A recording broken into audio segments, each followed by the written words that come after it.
So you have a sand filter and you need to winterize it. So the process that you need to follow is, the first things first, you just want to backwash it. Give it one final backwash for the season, maybe longer than normal. No sense having all that debris sitting in there for the whole winter. So backwash it for a long time. After you've done your backwash cycle, you should do a rinse cycle.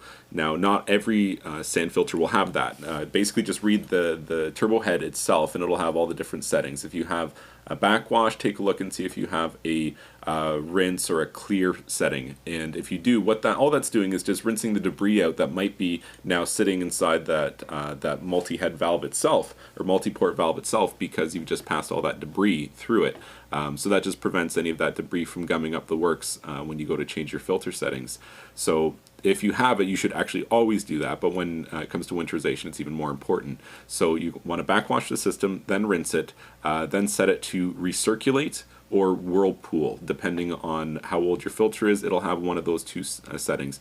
Basically what that setting is it's more or less bypass. It just bypasses everything inside the filter. So the water goes into that filter head and straight back out to the pool, and that's it. It doesn't go through the filter itself.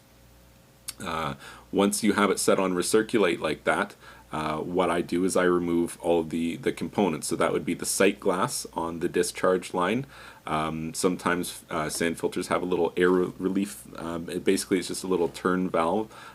Just give that a couple spins to open it up. You don't want to leave anything closed where water could be trapped, and that's why you're opening everything up. So you remove the sight glass, you remove the air, or you open the air relief. There's usually a pressure gauge of some kind. Usually they're broken. Hopefully it's not. So I'd remove that as well. All of those components you remove. The correct place to store those is inside the skimmer basket from the pump. That way that equipment never really travels away from your filter. And in the springtime, when you go to put it all back together, you've got everything you're looking for. As soon as you take it off the filter, put it right into that pump strainer basket. And same with anything you remove elsewhere in your system, that's where you want to store it for the winter. Once you've got all those things removed, you've got your filter set to the recirculate setting, which is bypassing the tank itself, then I would blow through the system. And you could blow through from the pump, you could blow through the discharge port of the pump, and that'll go up from the pump and into the head of the filter, through the head of the filter, and then out to the pool. And that's ideally what you want to do. That process will eliminate all of the water that's standing inside of that filter head.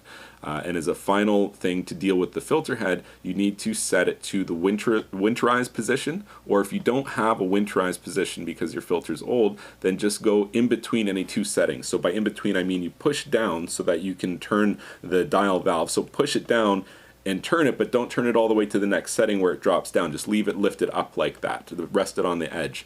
And what that does is that leaves all ports open. And that's what a winterization setting is it's just all ports open. And that means that you're not going to trap any water in there that's going to potentially freeze and crack the head, or basically cause any problems for springtime when you put it all together. And as a final note, of course, this is the most important thing when you're winterizing your filter, is your sand filter, is there's a drain plug on the bottom, and you have to remove that, or else the entire tank is still full of water. You certainly can't leave your filter tank full of water. 25-30 years ago, when filter tanks were impenetrable stainless steel, then maybe you could get away with it. Probably not even still, but certainly not nowadays with the resin tanks. If you leave water in it and it freezes for the winter, it's definitely going to break the tank, and you're going to need yourself a new filter come springtime. So that's the most important thing. Make sure you remove that thing from the bottom, that plug from the bottom, and store that into the pump strainer basket as well with everything else. And if you do all of those steps, you are not going to have any problems with your filter in the springtime.